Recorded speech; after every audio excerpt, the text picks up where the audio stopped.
Okay, so a piecewise defined function is pretty much pieces of a function. No matter what, it must end up being a function, which means it must pass the vertical line test. Which means if we run a vertical line across it, you need to make sure that you only touch it once. So before we begin, we have this function, and it's made up of 3 pieces. Now it's saying that if x is less than or equal to -2, then we're going to have a horizontal line, y equals 5. If x is between -2 and 0, however, we're going to have 2x plus 1. And if x is greater than or equal to 0, we're going to graph this line. So it'll be 3 different chunks of lines when we graph it. But before we get there, we're going to go ahead and evaluate. When you plug in a number, because this is considered to be a function, then every input has exactly one output. So I'm not allowed to just plug it into every single thing. I have to first check in with my domain. These are my x values, and these will be my restricted domains. So the question becomes, is -3 either less than or equal to -2, between -2 and 0, or is it greater than or equal to 0? Well, we know that -3 is less than or equal to -2, so if this is the case, then y equals 5. And we can do the same thing for -2. -2 is equal to -2, so my output is 5. 0, however, would be here. 0 is not greater, but it is equal to 0. So what I do is I go ahead and plug it in so that I can figure out my output. And that ends up being -1. f of 3, well, again, it's going to be greater than or equal to 0, so I plug it in here. And we get -16. And -1 is going to be between -2 and 0, which means I would have to plug it into the middle one. Remember, every input has to have exactly one output. When we're graphing, however, I find it easier to first, well, you actually have steps in here. So first we're going to go ahead and draw our breaks. We're going to look at our domain. So our domain says that there's something if x is less than or equal to -2, between -2 and 0, and greater than or equal to 0. But really the main numbers are -2 and 0. So we can go ahead and make vertical lines at -2 and 0.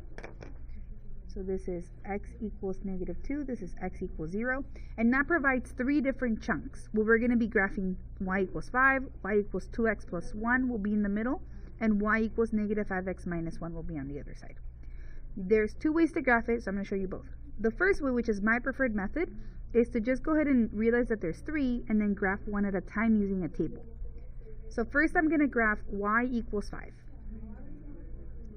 But I'm only going to graph it for the x values that are less than or equal to -2. So I make a table. And in order to graph a line, all I need are 2 points. So the very first point I plug in will be the actual -2, the number that they gave us. So here's yellow. I'm going to have this one. I'm going to plug it in. And so if I let x be -2, my y value is 5. But that's not enough to actually graph a line. I need another value. So I'm going to pick another value that's on this side, on the preferred space, where x is less than or equal to -2. So a number that's less than or equal to -2 would be like -3, or -4, -10, whatever you prefer. When I plug it in, I still get y equals 5. But when I graph it, when I get to this orange line, I have to make sure that I ask myself, is it open or is it closed?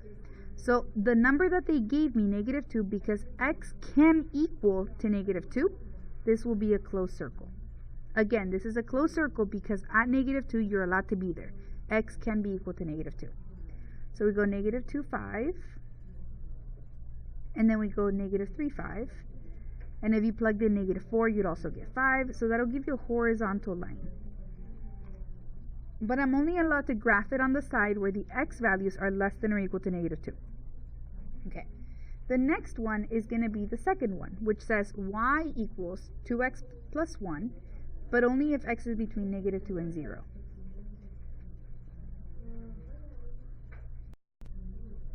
So again, I'm going to try to make a table. But because I'm graphing a line, all I need are 2 points. Lucky for us, they actually gave you the 2 boundaries, the 2 points. So I'm going to go ahead and plug those numbers in here. So one of them will be -2 and the other one will be 0. If I plug in -2, I get -4 plus 1, which is -3, and I get 1. But before I graph them, they're going to end up being on these orange lines. So I have to decide whether I'm going to put an open circle or a closed circle. If you think at -2, because it is less than and not equal to, this will be an open circle. At 0, because it's less than and not equal to, this will also be an open circle. So I can go to 0, -2, -3, open circle. And I can also go to 0, 1, open circle. And I can even verify that the slope of the line is 2, so I can go up 2 over 1, up 2 over 1, and I get there. So then we connect. Last but not least, we have y equals -5x minus 1, but this only works if x is greater than or equal to 0. So again, I'm going to make a table. And because it's a line, I need 2 points. The first point, they gave it to me. It's 0. The second point, because I don't know another point, I'm just going to pick a number that's on this side. Or a number that's actually bigger than 0. Like 1, or 2, or 3. If I plug in 0, I get -1. And if we plug in 1, we end up getting -6. But remember, on the boundary, the one that I got from here, I have to ask myself, open or closed. Because x can't be equal to 0, it's allowed to be 0, this one's going to be closed. You only need to check the boundary points, the ones that you highlighted. So now I can go 0, -1, and then 1, -6. 2, 4, 6. And I can even double check that my slope is down 5 over 1, which it is. And so I can, last but not least, I can double check that this is still a function. When I do my vertical line test, every input has exactly one output. Even on the line, this isn't supposed to be there. It's empty, which means he's the output. Even when I get to this line, he's the output. It's like kind of flying into an airport. If you imagine the orange lines are like your airport.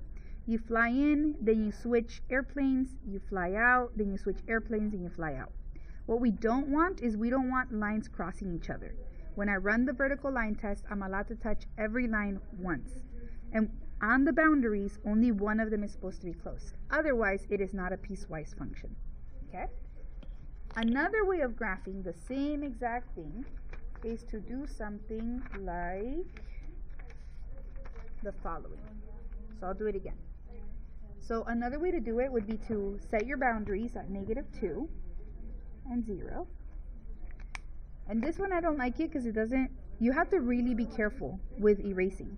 So then you use a pencil, and do I have a pencil? I don't have a pencil, but it's okay. Okay, so I can graph the line y equals 5. So on this side where x is less than or equal to -2, 2, 4, 5. But then you have to think at -2 it's going to be closed. For between -2 and 0, so between these two, I'm going to graph 2x plus 1. So that means I begin on 1, and then I go up 2 over 1, up 2 over 1. But I'm not allowed to be on that side, so I have to go backwards. And this is the part that I don't like, the fact that you have to erase, go backwards. But if it helps, it helps. At the boundaries, open and open. So open circle, open circle. Okay, and then the last one, it's -5x minus 1. So I'm going to go down -1. Remember, this is the y-axis. And then I'm going to go down 5 over 1. But again, if you do this method, a lot of times people end up like graphing the entire thing, or they don't know where to erase it. Or another question might be, what if this line happens to be at x equals 10? Are you going to be graphing at the origin and then try to get to 10 and then erase it? So this one worked out nicely because one of my breaks was on the y-axis. But what if this break was like a little further down? Are you going to always be graphing from the y-axis until you get there? So you can if it works for you, but I usually prefer the table method. All right, at this point you can stop, or you can go on and like do example 2 with me right now, or you can wait till tomorrow. But if you think I rush, you should probably watch the video. So for number 2, same thing. I'm going to look at my breaks, which are -2. I should continue to use orange. -5, -2, -2, 2, 2, 5. So I'm going to go 2, 4, 5. This is -5, -2, 2, and 5. Okay, but notice that all of these are between, which means I'm only going to be graphing between, and between. So still 3 chunks. So again, what makes it easier is I just like tables. 4x plus 11, -5, and -2. And what's cool about the tables is that in this case, you have both values, -5 and -2. I'm just going to keep using the ones they gave me. Okay, I plug in -5, I get -20 plus 11 is -9. I plug in -2, which is -8 plus 11, which is 3. And then I double check. At -5, it's going to be equal to, so this is going to be closed. And at -2, it's not equal to it, so this is open. So then all I do is I just go ahead and say -5, -9, 2, 4, 6, 7, 8, 9. Darn, it didn't fit. But it's okay. Usually it'll fit. I'm sorry. And then -2, 3. Open. But I could even verify that the slope is in fact 4. So from the very bottom, I could just go 1, 2, 3, 4 over 1. 1, 2, 3, 4 over 1. 1, 2, 3, 4 over 1. And it matches. So that's the first one. My second one is going to be y equals x squared minus 1 when it's between -2 and 2. So again, I can make a table. I'm going to use -2 and 2 because they gave them to me.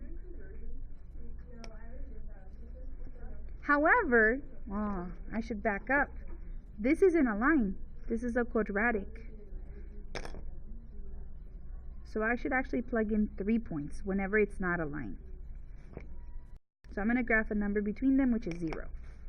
So if I plug in -2, I get 4 minus 1, which is 3. This is -1. And this is, again, 3. But before I graph, I double check. At -2, because it's equal, this is closed.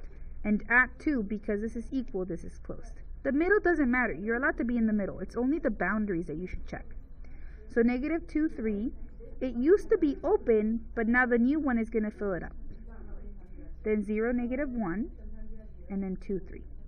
And I can also make make use of my knowledge, of the fact that this is a parabola that went down 1. So instead of being at 0, 0, it went down 1. I also know that there's 2 points immediately next to it, so this will be a U shape. Okay? And then from here I have my third equation. So this is the one where it might be more helpful to make a table than to just graph it as is and erase. Where can I fit my number 3? X plus 1. I'll try to fit it right here. X plus 1. So I'm going to make a table. And this one is for the values between 2 and 5. So I'm going to go ahead and put 2 and 5. If I plug in 2, I get 3. If I plug in 5, I get 6. But for 2, remember, this 2 and this 5 came from here. The 2 is not equal to it, so this will be open. And the 5, it is equal to it, so this will be closed.